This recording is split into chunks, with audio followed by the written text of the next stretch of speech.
यहाँ पर उपस्थित आदरणीय अध्यक्ष महोदय, माननीय निर्णायकगण एवं यहाँ पर उपस्थित आदरणीय अध्यक्ष महोदय, माननीय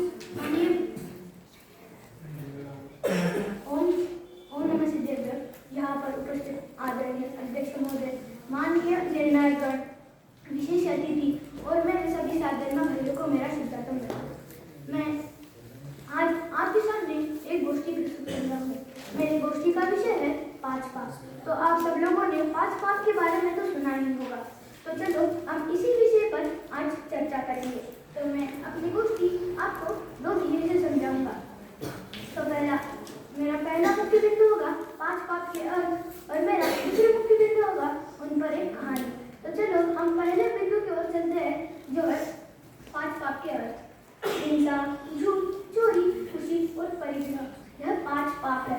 तो किसी को मारना, सताना या उसका दिल दुखाना इसे हिंसा कहते हैं। जैसा सुना, जैसा देखा वैसा ना कहकर अन्य कहना वही झूठ है। किसी की पड़ी हुई, रखी हुई या दी हुई वस्तु उसके मालिक के बिना आज्ञा से उठाना या लेकर किसी को देना वही चोरी है। किसी पर बुरी नजर से देखना वही खुशी है। एक से ज्यादा चीज इकट्ठा करना, जैसे पैसा, धन, वही परिग्रह है। तो चलो हम अपने दूसरे बिंदु की ओर चलते हैं, जो है 5 पाप में उपलब्ध है। तो एक दिन की एक बात होती है। एक लड़की अपने पिताजी के साथ खेत में जाती है। उसके पिताजी वहाँ खेत में काम कर रहे होते हैं और वो लड़की वहाँ खेल रही होती है। थोड़ी देर बाद उसको वहाँ प्यास लगने लगती है, तो अपने पिताजी की आज्ञा लेके वो घर पर जाती है। वो लड़की बहुत धर्मप्रेमी थी। जब वो घर पर जाके पानी पी के घर से बाहर निकलती है, तो उसको उस गांव के सब लोग उस गांव के सबसे बड़े वृक्ष के पास जाते हुए मिलते हैं। तो वो उस भीड़-भाड़ में से एक लड़की को पूछती है कि तुम कहाँ जा रही हो। तो वो लड़की बताती है कि हमारे गांव में मुनिराज जी आए हैं, हम उनके दर्शन करने जा रहे हैं और वहाँ हम प्रवचन भी सुनेंगे। तो उस लड़की को भी बहुत आनंद होता है। यह सुनकर वो भी उनके साथ खेलते हुए और झूमते हुए मुनिराज के प्रवचन सुनने जाती है। वहाँ खेत में उसके पिताजी को लगता है कि वो अभी तक आई नहीं, मतलब वो अपने घर पर होगी या सहेली के साथ खेल रही होगी। और माँ को यहाँ लगता है कि वो खेत में गई होगी। थोड़ी देर के बाद जब उसके पिताजी घर पर आते हैं, तो वो देखते हैं कि वो घर पर नहीं है। वो उसकी माँ से पूछते हैं कि वो कहाँ चली गई।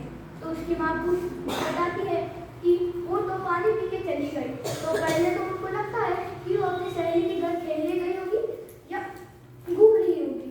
थोड़ी देर बाद उनकी शंका और बढ़ जाती है। वो उसे ढूंढने निकलते हैं। वो उन्हें ढूंढ नहीं पाते हैं, मतलब वो कहीं नहीं मिलती। तो थके हारे घर पर आ जाते हैं। थोड़ी देर बाद वही लड़की घर पर आती है। तो उसके पिताजी उसको पूछते हैं कि तुम कहाँ गई थी।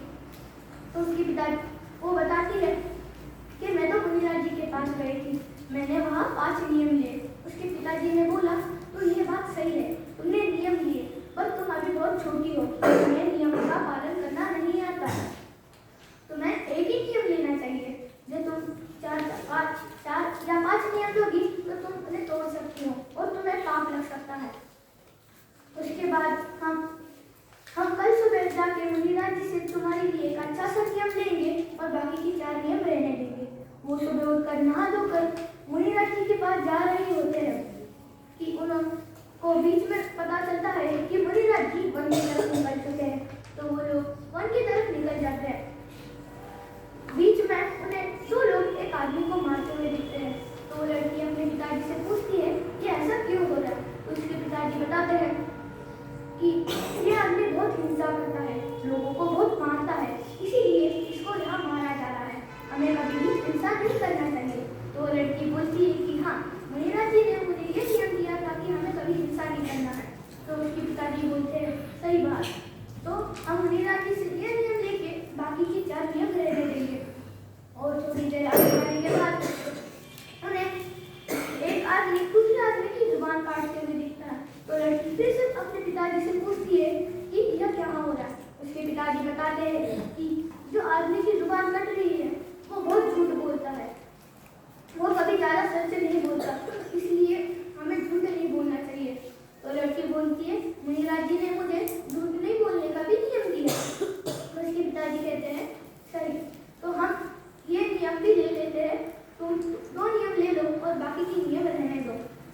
फिर थोड़े आगे जाने के बाद 2 पुलिस वाले डंडे से एक इंसान को मार रहे थे। तो लड़की पूछती है पिताजी को कि ऐसा क्यों हो रहा है। उस पिताजी बताते हैं कि यह एक चोर है, ये लोगों के घर में जाके चोरी करता है, इसीलिए पुलिस वाले इसे मार रहे हैं। तो फिर लड़की बोलती है कि हाँ, इसका भी ये मुझे मुनिराज जी ने दिया है कि हमें यह नहीं करना चाहिए। तो उसके पिताजी कहते हैं, ठीक है, तो तुम यह 3 नियम ले लो, बाकी के नियम रहने दो। तो आगे जाके थोड़ा आगे जाके ऐसा दिखता है कि 2 लोगों में झगड़ा हो रहा है। तो यह क्यों हो रहा है, तो लड़की पूछती है, तो पता चलता है कि एक तो था निर्दोष, पर दूसरा था वो बहुत खुशी कर रहा था, इसलिए जो पहला था वो उसे मार रहा था। और हमें खुशी कभी नहीं बनना है। तो लड़की बोलती है, हाँ, मुझे खुशी बनना नहीं है, और मुनिराज जी ने मुझे यह भी कहा है कि हमें खुशी बनने का नई नियम लेना है। तो थोड़ी आगे जाने के बाद उन्हें रास्ता दिखता है। उसके बाजू में एक अमीर इंसान का घर होता है, और वो वहाँ सोचते हुए रहता है कि अरे, मेरे पास कुछ नहीं है, मेरे पास एक गाड़ी है, मेरे मित्रों के पास कितनी गाड़ी है, मैं 1 रुपए नहीं कमा पाता, वो 2-3 लाख कमा लेते हैं। तो वो ऐसा लड़की कह रही थी, तो ये क्या है। तो उसके पिताजी कहते हैं कि ये बड़ी जगह कर रहा है, 1 से ज़्यादा चीजें इकट्ठा करना चाह रहा है, तो हमें ये कभी नहीं करना चाहिए। तो लड़की चोरी, खुशी